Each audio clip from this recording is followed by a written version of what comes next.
Bismillahirrahmanirrahim. Alhamdulillahilladzi hadana li hadza wa ma kunna linahtadiya laula an hadanallah. Asyhadu an la ilaha illallah wahdahu la syarikalah wa asyhadu anna Muhammadan abduhu wa rasuluh la nabiyya ba'dah.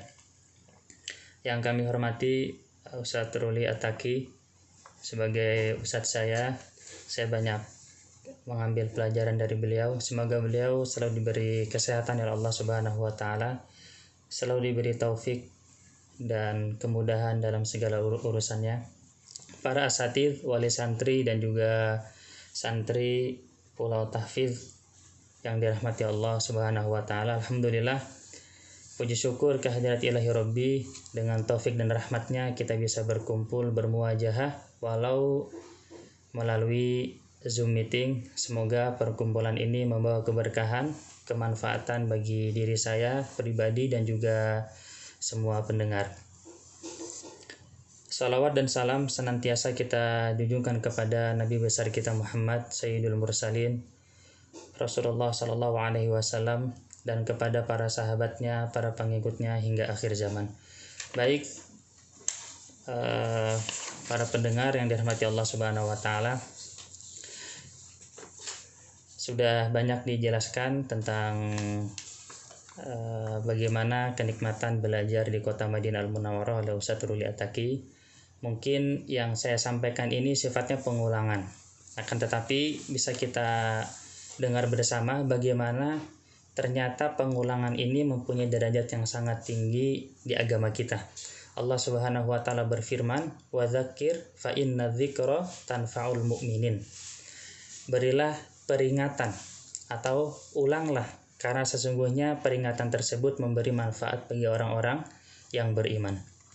Ini sebenarnya suaranya jelas nggak Ustaz? Jelas, oh ya. Allah Subhanahu wa taala berfirman, berilah peringatan, karena sesungguhnya peringatan tersebut akan memberi manfaat bagi orang-orang yang beriman. Hakikat dari peringatan itu adalah sesuatu yang diulang-ulang. Makanya kalau para masyayikh kita, para dosen kita meminta kita untuk persiapan ujian adalah dengan zakir, mudzakarah, ulanglah pelajaran tersebut. Maka dari sini kita bisa pahami hakikat suatu peringatan adalah suatu yang diulang-ulang. Pertanyaan besarnya adalah bagaimana hubungannya mengulang dengan manfaat bagi orang-orang yang beriman. Kita ambil satu gambar, mengapa Al-Fatihah bisa dihafal dengan mungkin oleh adik-adik kita dari level TPA mungkin sampai orang tua kita, bahkan kakek nenek kita bisa menghafal Al-Qur'an, Al-Fatihah tersebut dengan mungkin. Jawabannya adalah karena sering diulang. Al-Fatihah itu sering diulang. Sehari kira-kira minimal berapa kali Al-Fatihah kita ulang? Jawabannya adalah 17 kali. Karena sholat tanpa dibaca surat Al-Fatihah, maka tidak akan sah sholatnya.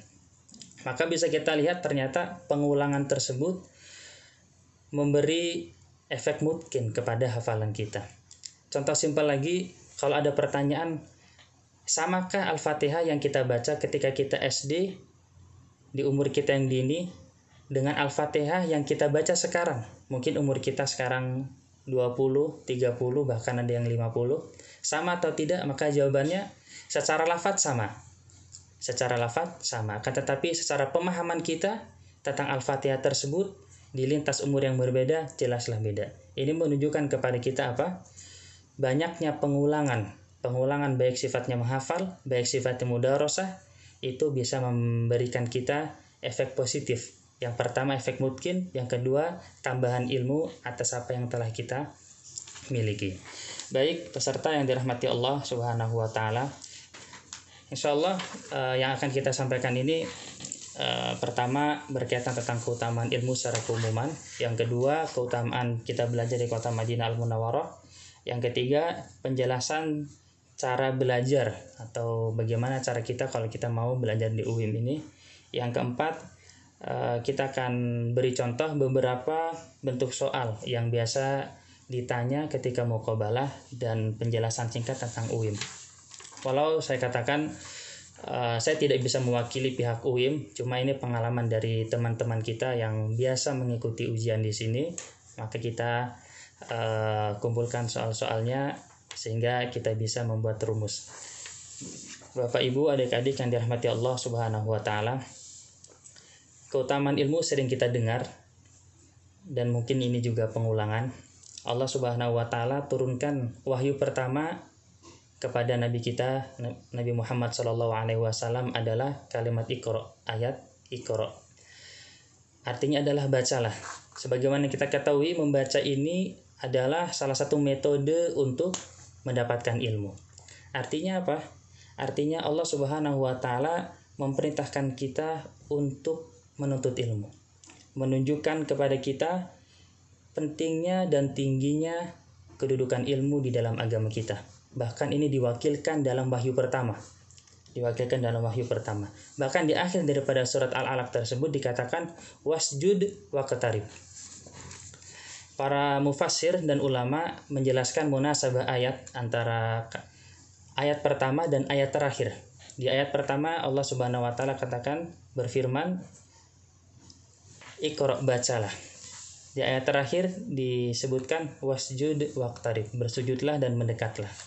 Para ulama menjelaskan bacalah ilmu Allah Subhanahu wa taala yang mewariskan di dalam diri kita rasa takwa kepada Allah Subhanahu wa taala, yang mewariskan di dalam diri kita kedekatan kita kepada Allah Subhanahu wa taala dalam hal ibadah, dan mewariskan di dalam diri kita muraqabatullah, pengawasan Allah di dalam diri kita.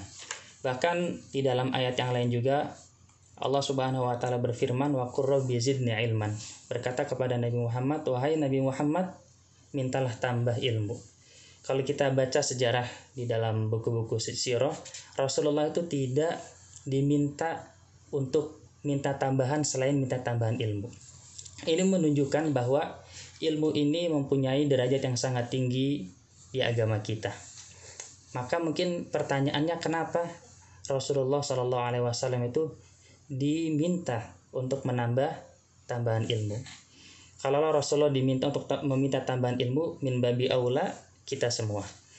Saya pernah membaca di antara hikmahnya adalah para ulama mengatakan al-ilmu bahrun la sahila lahu. Ilmu adalah bagaikan lautan yang tidak bertepi.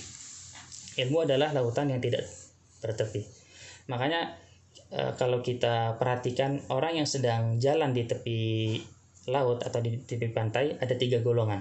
Yang pertama adalah mereka yang mungkin baru di tepi pantai. Mereka dapatkan air itu hanya sampai di kaki mereka mungkin, sehingga mengatakan ternyata laut itu tidak dalam. Ketika seseorang tambah mengarungi dalamnya laut, berjalan ke tengah lautan, maka dia akan menemui ternyata air laut itu sampai ke pundak dia, bahkan ke mata dia, sehingga dia akan mengatakan ternyata lautan itu lumayan dalam. Ketika dia terus mengarungi lautan yang sangat dalam, masuk ke air laut yang sangat dalam, dia temui ternyata lautan itu tinggi sekali, dalam sekali, dan luas sekali. Begitu juga gambaran orang yang sedang menuntut ilmu. Kita ini ada di antara kita yang baru membaca mungkin 1-2 kitab para ulama, sehingga mengatakan ilmu agama itu tidak banyak, sedikit saja. Ada di antara kita yang mungkin sudah menghafal ratusan hadis, menghafal Al-Quran, puluhan bahkan ratusan karangan para ulama terdahulu, maka kita akan temukan ternyata ilmu agama sangatlah luas sekali. Maka ketika kita sudah sampai ke tahapan ini, biasanya para ulama itu akan terlihat dari mukanya ketawaduan mereka. Semoga kita juga bisa mendapatkan manfaat ilmu agama tersebut.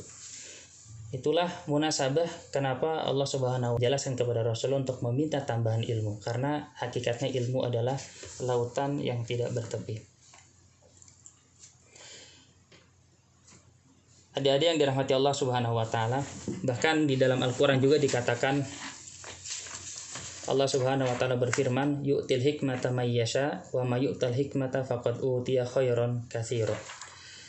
Ayat ini menjelaskan kepada kita bahwa ilmu adalah magnet kebaikan di dunia, baik itu di akhirat. Allah Subhanahu wa taala berfirman, Allah memberikan hikmah. Hikmah ini ditafsirkan oleh para ulama, di antaranya adalah ilmu, kepada yang Allah kehendaki. Dan barang siapa yang Allah beri ilmu, maka sesungguhnya telah diberikan kebaikan yang sangat banyak. Mungkin kita akan bertanya-tanya, apa hubungannya ilmu dengan kebaikan?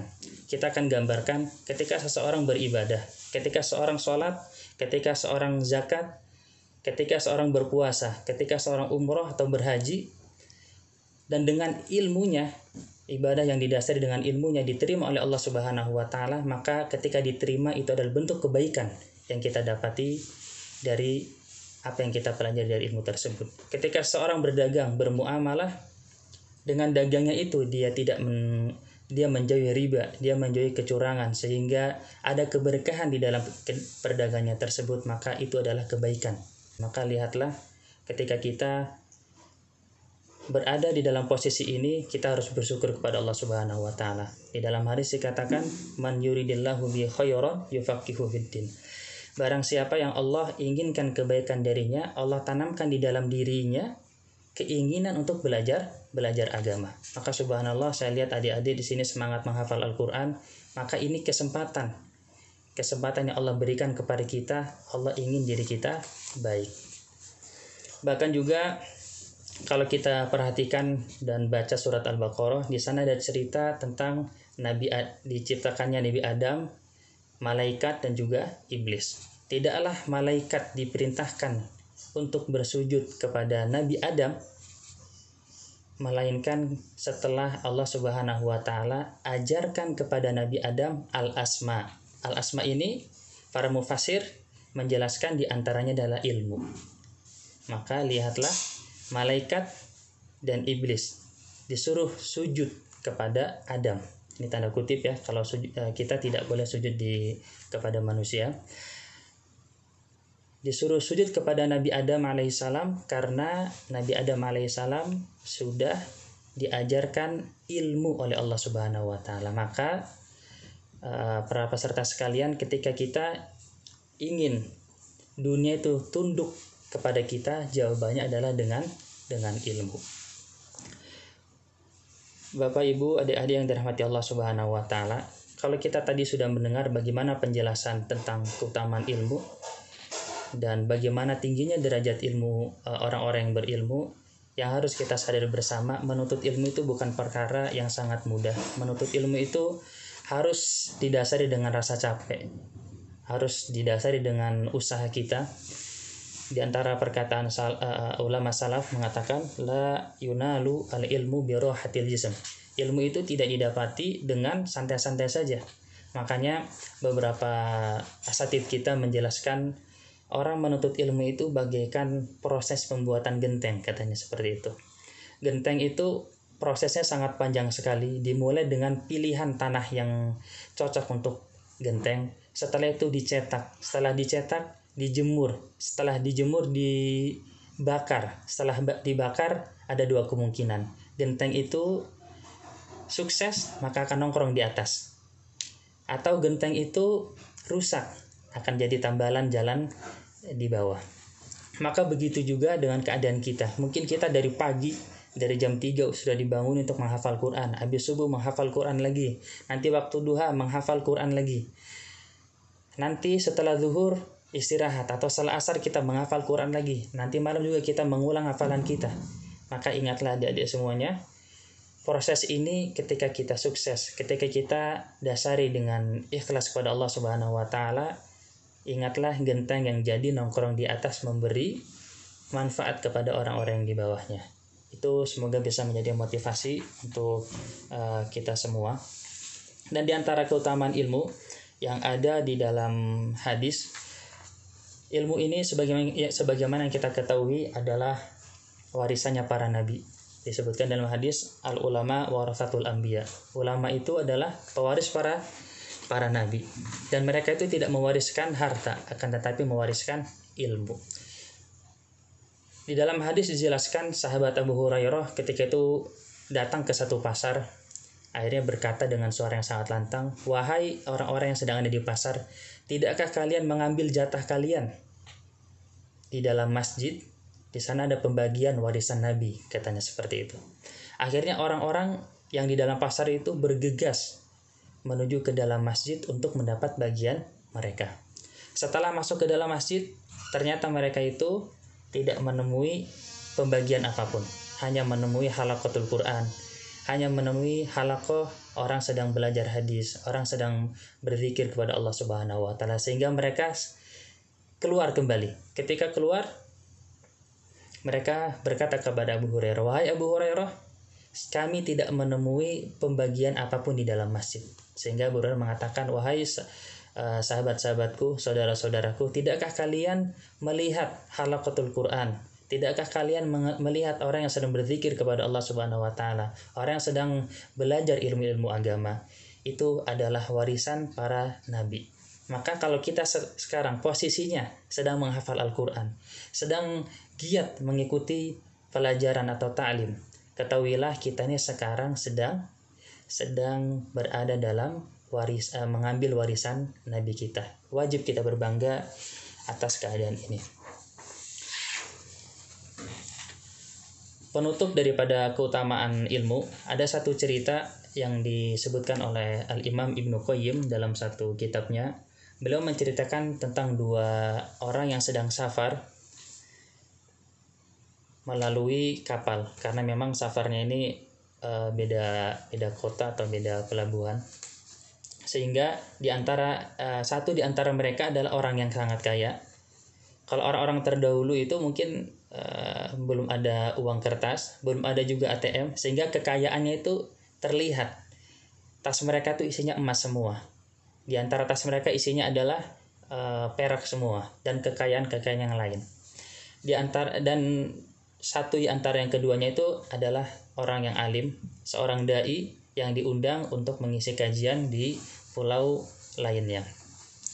Qadarullah, di atas perahu menabrak satu karang yang sangat besar yang menyebabkan kapal itu berlubang. Sehingga nahkoda mengatakan kepada semua penumpang, "Wahai penumpang, kita dihadapkan dengan satu keadaan yang mewajibkan kita memilih satu dari dua pilihan ini. Yang pertama adalah kita bisa menuju ke lokasi kita, tujuan kita, dengan syarat membuang semua bawaan kita, tas kita, bawaan kita harus kita buang, sehingga ringan, beban daripada kapal itu menjadi ringan. Atau pilihan kedua, kita tetap memegang bawaan kita, akan tetapi kemungkinan kita sampai ke tujuan tidak bisa atau sedikit. Sehingga semuanya sepakat untuk membuang semua bawaan mereka, termasuk harta orang kaya tersebut. Emas mungkin berapa tas, perak juga berapa tas, mereka buang ke dalam lautan. Sesampainya mereka di pelabuhan, orang alim ini mengatakan kepada orang kaya tersebut, "Tazawwadu bi'ilmin la yadi'u hinama in kasratis safinah." Wahai saudaraku, berbekalah dengan ilmu yang mana tidak hilang ketika kapal tersebut mengalami kerusakan. Maka adik-adikku yang dirahmati Allah Subhanahu wa taala, mungkin banyak seumuran kita sekarang sedang membanggakan mobilnya, sedang membanggakan kekayaan orang tuanya, sedang memamerkan HP-nya dan sebagainya. Akan tetapi wajib kita ketahui apa yang kita miliki sekarang, semangat untuk menghafal Quran, semangat juga untuk mempelajari ilmu agama adalah bekal yang sangat kuat, bekal yang sangat langgeng di dunia dan juga di akhirat. Pernahkah kita berpikir ketika kita mempelajari satu kitab, misalnya ini ada satu kitab tafsir Jalalain atau tafsir yang lainnya, contohnya muallifnya, pengarangnya sudah meninggal ratusan tahun sebelum kita hidup, akan tetapi karyanya, ilmunya sering kita baca, sering kita ulang-ulang. Bahkan semua orang yang membaca akan mengatakan qalal muallifu rahimahullah. Yang membaca mendoakan untuk muallif, pengarang, agar mendapat rahmat daripada Allah Subhanahu wa taala. Dan ini adalah salah satu keutamaan orang-orang yang mempunyai ilmu. Peserta yang dirahmati Allah Subhanahu wa taala, kalau tadi secara keumuman keutamaan berkaitan tentang ilmu, sekarang berkaitan tentang keutamaan belajar di kota Madinah Al-Munawwarah. Tadi sudah banyak sekali dijelaskan oleh Ustadz Ruli. Di sini ada satu hadis yang bisa mewakili semua keutamaan tersebut. Disebutkan dari hadis Abi Hurairah radhiyallahu an, beliau mendengar satu sabda Rasulullah, "Man jaa masjidi hadza lam ya'tihi illa li khairin yata'allamuhu aw yu'allimuhu fahuwa bi manzilatil mujahid." Kata beliau, saya pernah mendengar Rasulullah sallallahu alaihi wasallam bersabda, "Tidaklah seseorang datang ke masjidku ini," yaitu ke Masjid Nabawi, "tujuannya benar-benar untuk kebaikan yang dia ingin pelajari atau yang dia ingin ajari, maka orang tersebut selevel dengan mujahid, orang yang sedang berjihad di sisi Allah Subhanahu wa taala." Lihatlah Bapak Ibu yang dirahmati Allah Subhanahu wa taala, kita belajar saja sudah mendapatkan pahala yang sangat besar. Ini ditambah dengan selevel dengan mujahid. Ini adalah karunia keutamaan yang sangat besar di sisi Allah Subhanahu wa taala. Jadi keutamaan pertama kita belajar di kota Madinah, di kampus kita UIM ini, kita bisa belajar di Masjid Nabawi. Kenapa demikian? Karena ketika kita sore itu setelah asar, ada satu bus yang akan mengantar kita, memfasilitasi kita dari kampus ke Masjid Nabawi. Nah, setelah asar itu banyak sekali. Di sana ada yang menghafal Quran, di sana ada yang mengulang hafalan Quran juga, atau menghafal mutun ilmiah. Ada juga kajian-kajian para masyayikh yang bisa kita ikuti, dan itu suatu kenikmatan. Terkadang kita membandingkan orang di luar sana seumuran kita yang hidupnya mungkin penuh dengan kenikmatan dunia, terlihatnya sangat nikmat.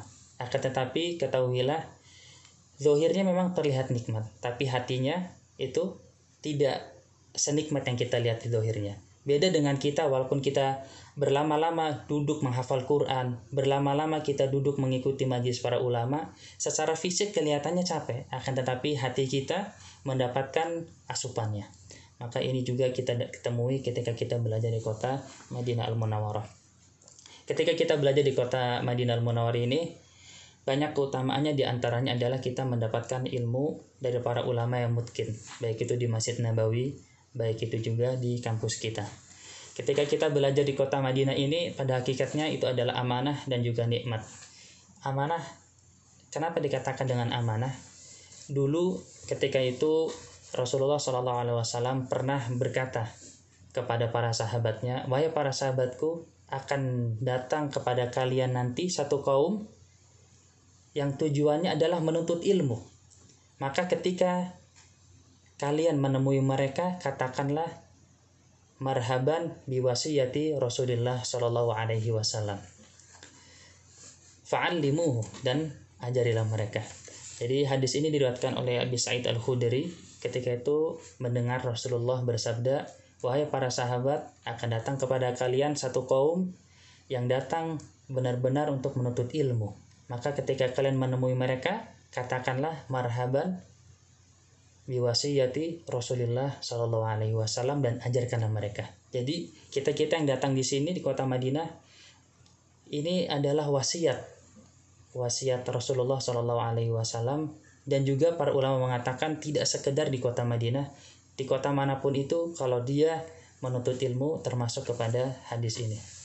Amanahnya adalah karena kita adalah wasiat, sehingga orang melihat kita sangat besar karena kita mempunyai background Masjid Nabawi. Orang melihat kita sangat besar karena kita mungkin sering umroh dan sebagainya. Dan yang harus digarisbawahi, kota Madinah ini adalah salah satu wasilah untuk memperbaiki diri kita untuk mendapatkan ilmu agama.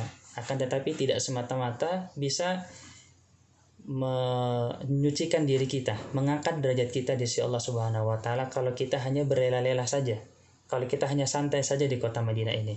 Ada satu kisah ini diceritakan ada beberapa sahabat yang diutus keluar kota Madinah, khususnya ke kota Yaman ketika itu. Sehingga sahabat ini ketika diutus keluar ke kota Yaman, sekarang negara Yaman, itu sangat sedih sekali karena memang kota Madinah ini menjanjikan ribuan pahala.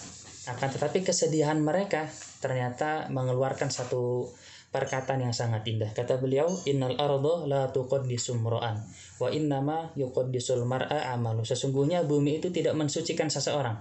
Yang mensucikan seseorang adalah amal perbuatannya. Jadi adik-adik yang belum diberi kesempatan oleh Allah Subhanahu wa taala untuk belajar ke kota Madinah, jangan sampai berkecil hati.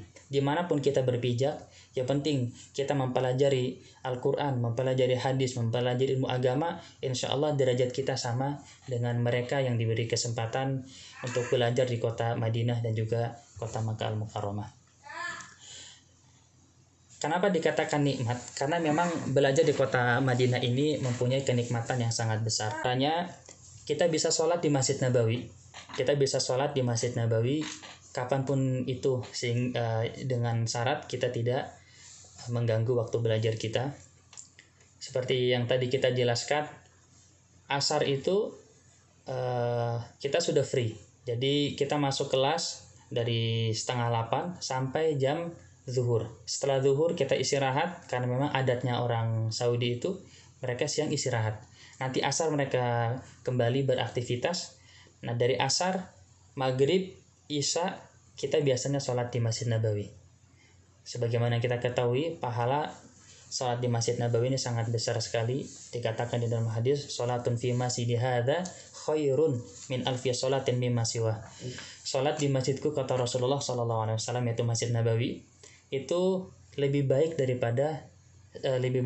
rakaat daripada sholat di lain masjidnya kecuali Masjidil Haram. Bahkan ketika kita di kota Madinah ini juga kita bisa mengunjungi taman-taman surga, yaitu Raudhah. Mungkin di antara peserta sudah ada yang melaksanakan umroh dan berkunjung ke kota Madinah Al-Munawwarah, sehingga sudah juga pernah sholat atau berdoa di taman-taman surga.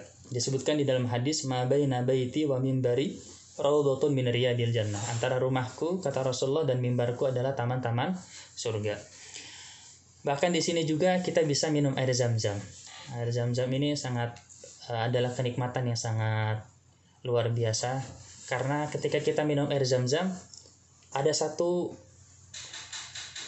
momen, ada satu waktu diijabah doa kita.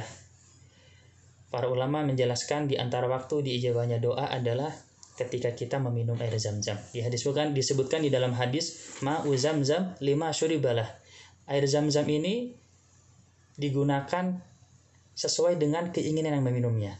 Seseorang misalnya berdoa ingin sehat, seseorang ingin berdoa ingin diberi rezeki yang sangat banyak, atau ingin diangkat derajatnya di dunia dan akhirat, itu bisa ketika kita meminum air Zam-Zam.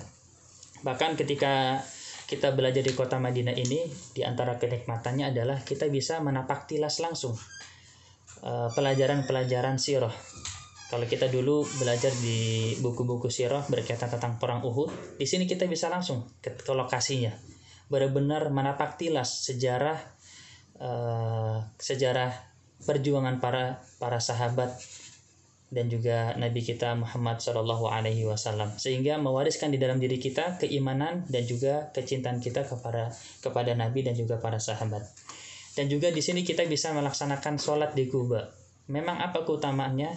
Keutamaannya sholat di Quba ini bagaikan kita melaksanakan ibadah umroh pahalanya. Disebutkan di dalam hadis, man tatahhara fi baitihi tsumma jaa masjid Quba tsumma shalla rak'ataini kana lahu ajrul umrah. Kata Rasulullah, barang siapa yang bersuci di rumahnya kemudian datang ke Masjid Quba, sholat 2 rakaat atau sholat, maka baginya pahala umroh. Banyak sekali kenikmatan yang bisa kita dapati ketika kita belajar di kota Madinah Al-Munawwarah. Dan juga umroh serta haji. Alhamdulillah, kalau umroh, kata Ustadz Ruliataki, kalau kita bangun tidur langsung ke mikot, pakai kain ihram, langsung berangkat. Memang seperti itu. Kalau memang kita lagi kosong, kita misalnya lagi banyak curhatan hati yang mau ingin kita sampaikan kepada Allah, kita ingin sampaikan ketika kita dalam tawaf, itu kita langsung berangkat umrah. Ya, dalam tanda kutip, sebelum waktu corona. Kalau corona ini memang ada beberapa prosedur yang kita harus daftar lewat aplikasi, antrinya berapa minggu dan lain sebagainya. Kalau sebelum corona, kapanpun kita mau umroh berangkat, karena memang jarak antara Madinah sama Mekah itu hanya 6 jam saja. Begitu juga dengan haji.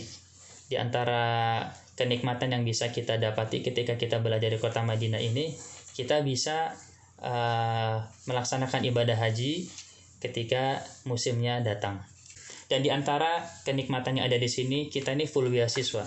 Artinya full beasiswa itu bagaimana? Kita berangkat dari kota kita masing-masing ke Jakarta, nanti dari Jakarta ke Madinah, itu dikasih tiket. Tiketnya nanti dari pihak kampus, akan dikirim melalui kedutaan. Dikasih visa juga melalui kedutaan.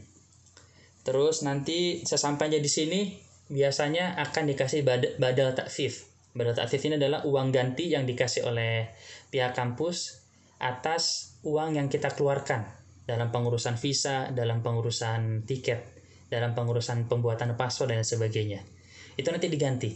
Digantinya berapa? Digantinya itu kalau zaman saya dulu 1.600 real. 1.600 real itu kalau satu realnya 4.000 mungkin 6 juta. Mungkin 6 juta. Dan per bulan juga kita dapat uang saku dari pihak kampus dikasih 840 real untuk S1. Adapun S2 dan S3 itu 890 real. Jadi kita sudah belajarnya gratis, dikasih makan, dikasih uang saku. Kalau 840 real, kalau kursus 4.000 sekitar 3 juta. Bayangin mahasiswa S1 belajar di luar negeri per bulan dikasih uang saku 3 juta, kurang lebih 3 juta. Kalau S2 kurang lebih 3 juta sekian, seperti itu. Bahkan kalau kita mendapatkan nilai kamlet 2 semester, artinya semester 1, semester 2. 2 semester nilai kita kamlet, maka kita akan dapat namanya badal imtiaz atau uang ganti hasil nilai kita yang kamlet. Berapa? 1.000 real. 1.000 real kalau kursnya 4.000 berarti 4 juta. Bayangkan, sudah belajar gratis, uang saku dapat per bulan. 2 semester nilai kita masih kamlet, maka dapat 1.000 real. Ternyata semester 3, semester 4 kita juga nilainya masih kamlet, dapat lagi 1.000 real.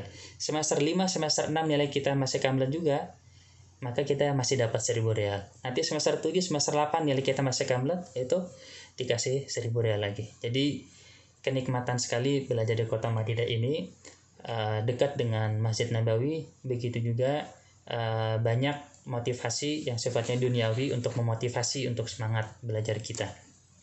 Bahkan nanti per semester itu kita dikasih namanya badal kutub. Badal kutub itu uang yang dikasih pihak kampus kepada kita untuk membeli kitab. Biasanya tuh 850 real atau 1.000 real. Jadi kita dikasih uang, sana beli kitab. Bebas kitabnya, kitab yang berkaitan tentang pelajaran atau kitab yang menunjang untuk pelajaran kita, seperti itu. Itu beberapa kenikmatan yang bisa kita dapati ketika kita belajar di kota Madinah Al-Munawwarah. Gambaran singkat, apa sih tentang UIM itu? UIM ini adalah salah satu kampus ternama yang ada di Arab Saudi. Yang membedakan antara kampus kita dengan kampus-kampus yang lain yang ada di Arab Saudi, persentase penerimaan mahasiswa dari luar negeri itu lebih besar. Kalau di kampus kita 80% orang asing, 20% orang Saudinya. Bahkan orang Saudi sendiri pun mereka iri dengan kita. Kenapa pihak kampus Madinah ini menerima asing banyak sekali. Jadi teman-teman kita di sini ada orang yang paling tinggi, ada orang paling pendek, ada yang orang paling hitam, paling putih, paling gemuk, paling dan sebagainya. Itu kita bermuasyarah dengan mereka, bermuamalah dengan mereka.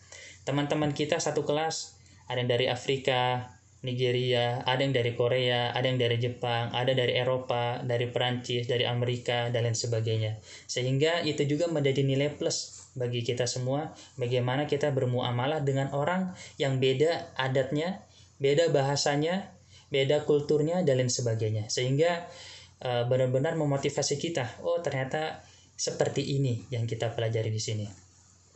Bahkan pemilihan kamar misalnya. Jadi ada beberapa maskan, wihdah, tempat tinggal itu satu kamar hanya 2 orang, satu kamar ada yang 3, satu kamar ada yang 4. Kalau 2 biasanya itu adalah wihdah baru atau tempat asrama baru. Kita tinggal milih mau satu asrama dengan orang Asia Indonesia, Malaysia, Filipina, Singapura, atau mau satu asrama dengan orang-orang yang mungkin secara bahasa beda dengan kita, secara kultur beda dengan kita. Dan di antara keduanya itu mempunyai positif dan negatif. Pengalaman kita, saya dulu semester pertama dan kedua tinggal dengan orang Malaysia, dengan orang Filipina. Yang mana kalau tinggal sama orang Malaysia sama Filipina ini, kita masih bisa berbicara bahasa Melayu. Karena mereka juga diantaranya paham bahasa Melayu. Akhirnya saya termotivasi semester 3 sampai semester 8 itu tinggal dengan mereka yang tidak berbahasa Indonesia atau bahasa Melayu. Sehingga bahasa kita terlatih. Akhirnya saya dapat satu kamar sama orang Inggris, sama orang Sudan, dan orang Bangladesh. Sehingga kita terpaksa untuk ngomong bahasa Arab. Mereka juga tidak bisa ngomong bahasa Indonesia. Jadi mereka belajar bahasa Arab, kita juga belajar bahasa Arab. Seperti itu. Memang banyak permasalahan kalau kita sekamar sama orang Afrika. Orang Afrika itu nggak mau pakai AC karena mereka sudah biasa panas. Orang Rusia itu sudah biasa dingin, jadi AC itu harus full. Kita di Indonesia nggak biasa dingin dan lain sebagainya. Kampus kita juga mempunyai banyak kuliah jurusan. Ada kuliah syariah, ada kuliah lughah, ada kuliah dakwah, ada kuliah Al-Quran, dan kuliah hadis. Jadi secara keumuman yang menjadi nilai plus menurut saya belajar S1 di tempat kita adalah secara keumuman kurikulum yang kita pelajari di S1 sini itu semuanya rata. Jadi saya di kuliah syariah. 8 semester di kuliah syariah juga mempelajari pelajaran-pelajaran yang ada di akidah, pelajaran yang ada di Al-Quran, pelajaran yang ada di hadis dan juga bahasa. Kita juga mempelajari tafsir Ibnu Katsir. Kita juga mempelajari hadis Bukhari, Muslim, dan Sunan Al-Arba'ah yang lainnya. Kita juga mempelajari sirah nabawiyah. Kita juga mempelajari akidah dan sebagainya. Yang membedakan antara satu kuliah dan kuliah yang lain adalah jam SKS-nya. Jadi di kuliah kita jam SKS yang berkaitan tentang kuliah, contohnya fikih, usul fikih, andimah dan sebagainya itu lebih banyak daripada jam SKS dari kuliah-kuliah yang lain. Begitu juga nanti orang yang masuk ke kuliah dakwah, mereka pelajaran asasnya adalah akidah sama dakwah. Jadi dari semester 1 sampai semester 8 dipelajari secara detail. Akan tetapi yang berkaitan tentang fikih hanya berapa semester saja. Seperti itu. Itu gambaran singkat yang berkaitan tentang kuliah. Bapak Ibu peserta yang dirahmati Allah Subhanahu wa taala, sekarang poin ketiga adalah bagaimana cara agar kita bisa kuliah di Madinah Al-Munawwarah. Yang harus kita garis bawahi pertama, kuliah di sini adalah taufik dan rizki dari Allah Subhanahu wa taala. Allah beri ke hambanya dengan kehendak Allah. Ini banyak menjawab pertanyaan, Ustadz, kenapa saya tidak lulus dan teman saya lulus padahal saya hafal Quran, padahal bahasa Arab saya lebih fasih, padahal saya anak fulan, padahal saya dari yayasan A dan lain sebagainya. Yang harus kita garis bawahi, kuliah di Madinah ini karena sifatnya beasiswa adalah taufik dan rezeki daripada Allah Subhanahu wa taala. Maka kita pun sebenarnya tidak pernah tahu apa dobitnya. Cuma kita sering bertanya kepada orang yang sering muqabalah, kita kumpul, apa sih yang sering ditanya, apa persiapannya, makanya kita rumuskan dan kita akan sampaikan di sini. Yang pertama adalah, pihak kampus ini tujuannya adalah menyebarkan Islam ke semua penjuru dunia. Jadi daerah adalah salah satu pertimbangan yang sangat besar. Maksudnya apa daerah? Misalnya saya dari Banten, ada juga seseorang dari saudari kita dari Maluku, saudari kita dari Papua, saudari kita dari timur yang lainnya. Kalau kita yang tinggal di Banten, tinggal di Jawa Barat, tinggal di Jakarta, itu persaingan akan ketat. Karena sudah banyak dai dan peminatnya sangat banyak. Sehingga apa? Sehingga standarisasi akan semakin tinggi. Misalnya yang dari Jawa Barat nih akan dipilih benar-benar mereka yang nilainya paling tinggi. Beda dengan teman-teman kita, saudara-saudari kita dari tempat minoritas. Dari tempat minoritas ini, mereka walaupun mereka belum hafal Quran, walaupun mereka belum bisa bahasa Arab, belum bisa baca Al-Quran, keinginan mereka saja sudah dihargai oleh pihak kampus. Karena apa? Tujuan kampus itu adalah untuk menyebarkan Islam. Makanya teman-teman kita yang dari timur di sini masuk ke sini itu ke Syu'bah. Ke Syu'bah itu adalah belajar bahasa Arab dulu. Belajar lagi dari awal a, ba, ta. Nanti belajar fiil kalam itu ada berapa, belajar lagi jumlah itu ada berapa dan sebagainya dari awal, benar-benar dari awal, sehingga daerah ini benar-benar mempunyai pertimbangan khusus. Dan juga yang paling penting adalah kita bisa menjawab soal-soal ketika muqabalah. Ini pertama daerah, yang kedua adalah menjawab soal-soal ketika muqabalah. Walaupun kita mempunyai tazkiyah, surat rekomendasi dari orang ternama, hafalan kita bagus misalnya, kita hafalan hadis dan sebagainya banyak, akan tetapi ketika muqabalah kita tidak bisa menjawab sesuatu yang sangat sia-sia. Makanya saya juga sudah siapkan beberapa bentuk soal yang biasa ditanya ketika muqabalah, sehingga bisa menjadi bekal nanti dan kita juga lebih siap lagi. Dan yang paling penting juga nilai SMA setaraf ya, baik pondok pesantren dan sebagainya, itu harus benar-benar tinggi. Poinnya adalah kita harus mendapatkan nilai tinggi di SMA kita, sehingga pihak kampus juga benar-benar mengetahui bahwa kemungkinan orang yang mengajukan ini bisa mengikuti. Juga menghafal hadis. Hadis ini sering banget ditanya kam hafidta min hadis Nabi sallallahu alaihi wasallam. Jadi kita harus menyiapkan, setidaknya kita menghafal hadis Arba'in Nawawiyah dan lain sebagainya. Dan juga ada beberapa faktor lain, diantaranya kita mendapat rekomendasi tazkiyah bahasa Arabnya. Surat rekomendasi ini biasanya dikasih dari lembaga tertentu, dari pondok tertentu yang menyatakan dia tuh kader, yang menyatakan dia tuh kader daerah atau kader lembaga dan lain sebagainya. Itu juga bisa menjadi pertimbangan pihak kampus. Jadi muqabalah itu ada dua tipe. Muqabalah yang biasanya diadakan di kampus. Jadi orang datang umroh sekalian muqabalah, dan ini persentase diterimanya tinggi karena di sana pihak kampus tuh melihatnya apa? Melihat oh ini orang mengeluarkan uangnya tujuannya untuk muqabalah dan lain sebagainya. Muqabalah kita datang ke Imadah Qabul wa Tahsil, bagian penerimaan di sana, nanti ditanya di sana. Ada juga muqabalah yang biasanya diadakan pihak kampus di negara kita. Nah, biasanya diselenggarakan itu di musim panas, liburan musim panas, pihak kampus datang ke Indonesia. Ada beberapa pondok yang sudah biasa menjadi panitia penyelenggara daurah dan juga muqabalah tersebut. Biasanya didahului dengan daurah. Di daurah ini biasa nilai tertinggi akan direkomendasi sama Syekh untuk langsung diterima ke kampus kita. Apa sih yang harus kita siapkan ketika muqabalah? Pertama, jelas hafalan Al-Quran. Bentuk pertanyaan Al-Quran seperti di halaqah Al-Quran ada 3. Pertama, iqra. Biasanya kata saya iqra. Artinya iqra ini bacalah. Jadi saya membebaskan kita mau milih surat An-Nas, mau milih surat An-Naba, mau milih surat Al-Mulk dan sebagainya. Ada juga istamir, lanjutkan. Biasanya saya memulai, kita melanjutkan, atau ihfad. Artinya kita suruh memulai hafalan kita baik dari awal surat atau awal ayat. Baik juga berkaitan tentang hadis, sudah kita jelaskan, kita setidaknya punya bekal beberapa hadis yang siap kita jawab ketika ada pertanyaan berkaitan tentang hadis. Di antara pertanyaan muqabalah juga itu adalah pelajaran fikih. Jadi fikihnya ini bukan fikih yang sangat detail, hanya fikih dasar saja.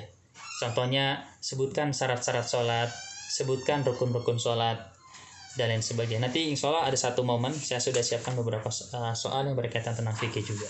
Di antara bentuk soal juga, biasanya Syekh ini menanya tentang akidah. Akidah yang berkaitan tentang Allah dan Rasulullah SAW. Nanti ada juga pertanyaannya. Di antara soal juga ada yang berkaitan tentang bahasa Arab, baik nahwu dan juga sorof. Jadi memang karena kita ini akan belajar di satu kampus dengan bahasa pemersatunya adalah Arab, dan mahasiswanya itu tersusun dari ratusan negara, bahasa pemersatunya bahasa Arab, maka kita harus punya modal ini. Modal yaitu bahasa Arab, paham bahasa Arab dari baik nahwu dan juga sorof. soalnya simple sebenarnya. Misalnya i'rab. Misalnya beliau akan kasih jumlah ke kita, baik jumlah ismiyah atau jumlah fi'liyah. Misalnya jumlah ismiyah adalah Muhammadun yashrabul ma. I'rab kayak gitu. Atau jumlah fi'liyah yashrabu Muhammadun alma. Jadi beberapa jumlah ismiyah itu atau fi'liyah itu kita disuruh untuk meng'irab. Ketika kita bisa, maka itu adalah kenikmatan. Di antara pertanyaan juga tentang saqafah Islamiyah. Saqafah Islamiyah ini contohnya beliau akan bertanya, sebutkan buku-buku tafsir yang Anda ketahui. Nah, biasanya pertanyaan seperti ini, sebutkan buku-buku tafsir, buku-buku akidah, buku-buku fikih yang kita ketahui. Ini adalah soal yang Syekh ingin tahu tentang background kita. Kenapa kita katakan seperti itu? Ketika kita katakan buku tafsir sangat banyak ya, dan juga background pengarangnya itu berbeda. Ada yang background pengarangnya itu adalah Ahlus Sunnah wal Jamaah, ada juga tafsir yang didasari pemahaman dengan Syiah, ada juga tafsir yang didasari dengan pemahaman Mu'tazilah dan sebagainya. Maka kita harus benar-benar menyiapkan pertanyaan yang sesuai dengan milieu sini. Jangan sampai kita katakan tafsir ini secara tidak langsung kita juga menjelaskan ternyata pemahaman kita seperti apa yang di dalam tafsir tersebut. Biasa juga beliau mengatakan sebutkan nama Imam 4 al-arba'ah. Madzhab fikih kan ada 4, sebutkan seperti itu. Ada juga sebutkan nama-nama ulama yang Anda ketahui. Nah, ini juga biasanya soal jebakan, ingin mengetahui siapa sih yang sering kita dengar dan sebagainya. Jadi kita benar-benar harus menyiapkan jawabannya dengan baik dan benar. Di antara bentuk soal juga biasanya Syekh itu akan menanya tentang sirah Nabi. Biasanya nama Nabi secara lengkap, nama anak-anak Nabi, nama istri Nabi, istri-istri Nabi, dan lain sebagainya. Jadi sifatnya hanya dasar saja. Cuma memang kita harus menyiapkan walaupun dasar, tapi kalau kita tidak siap akan sia-sia. Kita akan kasih contoh. Sebenarnya saya pengennya saya ada soal di sini, ada teman-teman misalnya dari santri bisa menjawab gitu. Kalau Ustadz bisa ngasih ke mereka kesempatan untuk menjawab, musyarakah lebih baik lagi biar ada interaksi. Yang harus kita garis bawahi, tujuan muqabalah ini adalah ingin mengetahui kafaah ilmu al-mutaqaddim. Jadi ingin mengetahui bagaimana sih ilmunya orang yang akan mengikuti ujian ini. Dia setidaknya levelnya sudah masih 1 atau sudah 10 dan sebagainya. Makanya persiapan materi-materi harus kita siapkan dengan matang. Bukan hanya mengetahui level ilmu kita, akan tetapi fasohah bahasa Arab kita. Jadi walaupun kita punya ilmu, tapi kita belum bisa menyampaikan ilmu kita, itu juga menjadi pertimbangan untuk tidak diterima. Tapi kalau misalnya kita punya ilmu, menjawab juga bagus, maka kita juga insya Allah diberi kesempatan untuk kuliah di sini. Jadi poin utamanya adalah muqabalah itu tujuannya menguji keilmuan kita dan juga fasohah berbicara kita. Yang kedua, banyak sekali teman-teman itu karena sudah tidak tahu, sok tahu, ditanya sama Syekh tentang satu pertanyaan, dia tidak tahu akan tetapi sok tahu. Akhirnya Syekh itu marah. Makanya ketika kita menemukan pertanyaan yang kita tidak pahami, katakanlah, jawablah la adri, kita tidak tahu. Ada satu cerita, dulu saya ada teman muqabalah dengan kita juga, bersama dengan kita. Syekhnya ini dari bagian akidah. Kata Syekh, madza arafta anil khawarij? Apa yang kamu ketahui tentang khawarij? Akhirnya teman ini sudah tidak tahu, akan tetapi ngasal, sok tahu. Kata beliau, kata teman saya ini, saya sebenarnya nggak tahu namanya juga, cuma ada di samping saya. Dia katakan, al-khawarij humut ta'ifah alladzina la yurid an yusawwar, katanya. Khawarij itu adalah satu kelompok yang tidak mau difoto, kata dia gitu.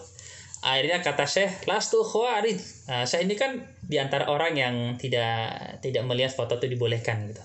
Akhirnya Syekh teriak, saya itu bukan Khawarij gitu. Padahal kan Khawarij itu adalah orang yang keluar dari barisan ulatul amri dan sebagainya seperti itu. Nah, maka ketika kita mendapatkan pertanyaan yang seperti ini, yang kita tidak tahu, katakanlah la adri. La adri ini adalah nisful ilmi. Dan ketika kita menemukan soal di muqabalah yang sifatnya itu kita tidak paham, maka kita harus tanya ke saya, Syekh, mungkin hal tu'idu soal, hal tukarir as-soal. Kita minta ke beliau untuk mengulang soal tersebut. Dan soal-soal yang saya contohkan di sini ini sifatnya hanya gambaran saja, boleh jadi berbeda dan boleh jadi bentuk pertanyaannya juga tidak sama. Ini ada soal contohnya fikih. Di fikih simple saja ya. Mungkin nanti ada yang bisa jawab biar ada interaksi. Uzkur syurutus shalah. Biasanya seperti itu. Sebutkan syarat-syarat sholat persyaratnya. Ada adik-adik yang mungkin bisa jawab pakai bahasa Indonesia aja deh.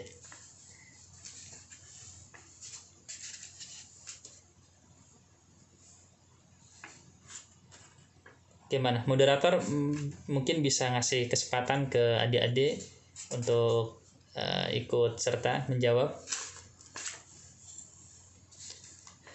Oke, atau gini, ya gimana? Iya.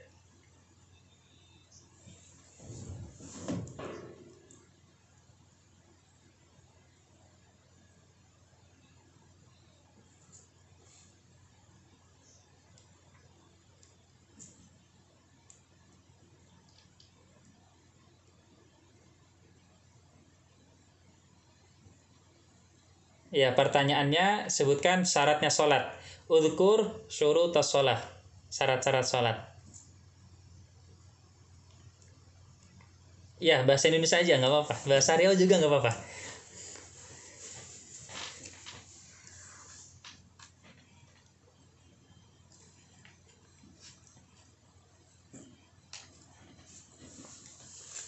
Iya. Terus?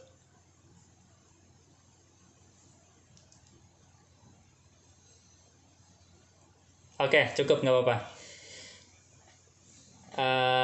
Tadi soalnya adalah sebutkan syarat-syarat sholat. Dijawab adalah suci pakaian atau tempat. Nanti biasanya ada soal yang hampir sama tapi bentuknya beda. Misalnya bahasa Indonesia kayak gini, seseorang sholat tapi belum wudhu, apakah sah sholatnya? Seperti itu. Maka jawabannya tidak sah karena dia dalam keadaan hadas dan belum berwudu. Seseorang sholat di tempat yang penuh dengan najis, apakah sholatnya sah? Kita jawab tidak sah karena diantara syaratnya sahnya sholat adalah suci, seperti itu. Jadi simple saja, soal-soal itu hanya berkaitan tentang fikih dasar, uzkur syurutus shalah. Maka kita harus siap menjawab diantara syaratnya sah sholat itu ada yang wajib, ada yang sifatnya sihah. Kalau yang wajib itu Islam, bulugh, akal, dan juga tohar atau suci. Misalnya berkaitan tentang Islam, ada seorang kafir sholat, diterima nggak sholatnya? Misalnya kayak gitu. Ada juga misalnya adik kita umurnya 5 tahun tidak sholat, apakah berdosa? Ada juga misalnya ada orang gila tidak sholat, apakah berdosa? Jadi soalnya itu berkaitan tentang syarat-syarat sholat saja dan fikih dasar, tidak lebih dari itu. Ada juga tentang rukun-rukun sholat. Rukun-rukun sholat nanti kita jawab niat dan lain sebagainya, ada banyak. Nanti saya juga akan tanya, apakah sah sholatnya orang yang tidak membaca Al-Fatihah? Tadi kita katakan di antara rukun sholat adalah membaca surat Al-Fatihah. Tapi nanti soalnya akan dibuat rumit sedikit, apakah sah orang yang sholatnya orang yang tidak membaca surat Al-Fatihah? Atau kita katakan di antara rukun sholat harus tartib. Terus saya bertanya, ada seorang sholat sujud sebelum ruku, apakah diterima sholatnya? Kita katakan tidak sah karena di antara rukunnya adalah harus tartib. Oke, kita lanjutkan dulu. Atau soal-soal yang berkaitan tentang akidah. Contohnya, Syekh biasanya bertanya, uzkur arkanuddin. Ada yang tahu arkanuddin? Arkanuddin ini orang terjebak. Beda antara rukun din, rukun iman, rukun Islam. Kalau rukun din ini kan ada 3. Pertama iman, Islam, sama ihsan. Kalau rukun iman seperti yang kita ketahui ada 6, rukun Islam juga seperti yang kita ketahui ada 5. Jadi simple soalnya, cuma kalau kita tidak siap, terkadang kita akan menyesal ketika kita keluar. Teman-teman itu ya Allah, soalnya tuh mudah, cuma saya nggak mengulang pelajaran. Akhirnya saya kecewa ketika saya keluar seperti itu. Di antara soal juga biasanya uzkur arkanal Islam. Jadi mungkin anak SD di Indonesia juga bisa menjawab. Akan tetapi yang membedakan apa? Yang membedakan kita harus menjawabnya dengan bahasa Arab, dengan fasih. Dan biasanya kita belum terbiasa mendengar orang Arab berbicara. Kalau di Indonesia kan seperti saya, antum mendengar saya mengatakan uzkur arkanal Islam, itu dengan lahjah Indonesia, dengan intonasi yang lambat, tapi orang Saudi lahjahnya cepat. Nah, itu harus membiasakan juga kita mendengarnya. Uzkur aksama tauhid, sebutkan macam-macam tauhid. Nanti kita jawab ada rububiyah, ada uluhiyah, ada asma wa sifat. Ini yang pasti ditanya sama pihak muqomil. Biasanya berkaitan tentang tauhid yang 3. Nanti kita ditanya contoh dari rububiyah itu apa, dalilnya apa. Contoh dari uluhiyah itu apa, dalilnya apa. Terus contoh dari tauhid asma wa sifat, contohnya apa, dalilnya apa. Dan sebenarnya kalau kita sudah baca surat Al-Fatihah dengan matang, itu jawabannya sudah ada di sana semua. Di antara contoh tauhid rububiyah adalah kita meyakini Allah Subhanahu wa taala yang memberi rezeki kepada kita, Allah yang mengatur semua kehidupan di dunia dan akhirat ini. Itu adalah contoh dari tauhid rububiyah. Dalilnya apa? Dalilnya disebutkan dalam surat Al-Fatihah, Alhamdulillahi Rabbil Alamin, Rabbul Alamin, dan juga Maliki Yaumiddin. Itu contoh daripada tauhid rububiyah. Nanti kalau ditanya contoh daripada tauhid uluhiyah apa? Tauhid uluhiyah adalah kita berdoa meminta kepada Allah. Kita sholat kepada Allah Subhanahu wa taala, dan kita tidak boleh sholat berdoa kepada selain Allah. Contohnya apa di dalam surat Al-Fatihah? Dalilnya adalah iyyaka na'budu wa iyyaka nasta'in dan ihdinas shiratal mustaqim. Jadi simple saja untuk pertanyaan tauhid. Kalau kita matang dari surat Al-Fatihah, kita bisa banyak menjawab pertanyaan dan juga dalil-dalilnya. Terus ada juga kaitannya dengan Tsaqafah al-Amah. Tsaqafah al-Amah ini wawasan kita tentang ilmu agama, ilmu yang lainnya. Beliau biasa tanya, kam madhaban fil fiqh? Ada berapa madhab dalam fikih? Ada 4 madhab. Ada madhab Hanafi, al-madhab Hanafi, al-madhab al-Maliki, al-madhab Syafi'i, sama al-madhab al-Hambali. Beliau juga biasa akan tanya, uzkur a'immatal arba'ah. Sebutkan imam-imam 4 yang tadi. Jadi madhabnya madhabnya Hanafiyah berarti ininya Abu Hanifah. Madhabnya Malikiyah berarti Imam Malik bin Anas. Madhab Syafi'iyah berarti Imam Syafi'i. Dan madhabnya Hambali berarti Imam Ahmad bin Hambal. Seperti itu. Terus nanti beliau juga meminta kita uzkur kutubut tafsir alladzi araftahu aw qara'tahu. Nah, kita nanti jawab tafsir Qurtubi, tafsir Ibnu Katsir, tafsir Sa'di, tafsir Tabari, tafsir Ibnu Asyur, tafsir Jalalain, dan sebagainya. Ada juga nanti beliau akan nanya kepada kita uzkur asma al ulama alladzi ta'rifuhu. Sebutkan nama-nama ulama yang biasanya yang kalian tahu. Ya, kita sebutkan ulama-ulama Saudi atau ulama-ulama yang kita ketahui yang lainnya. Contohnya Syekh Shalih Al-Utsaimin, Syekh bin Baz, Syekh Fauzan, Syekh Abdul Razak yang masih hidup sekarang, dan sebagainya. Jadi kita harus menyiapkan maklumat-maklumat yang sebenarnya simpel. Cuma kalau kita tidak siapkan, kita akan menyesal ketika kita keluar nanti dari ruang muqabalah tersebut. Untuk cara daftar di website nanti mungkin akan saya kirim aja, karena itu bergambar. Ketika kita jelaskan juga susah, syarat-syaratnya apa. Kalau dijelaskan juga mungkin kurang menarik. Nanti saya akan kirim ke Ustadz apa aja syarat-syaratnya, dan materi ini insya Allah saya akan kirim ke Ustadz. Alhamdulillah materi yang saya sampaikan sudah sampai di titik terakhir. Semoga bermanfaat untuk diri saya dan peserta lainnya. Jazakumullah khairan katsira. Assalamualaikum warahmatullahi wabarakatuh.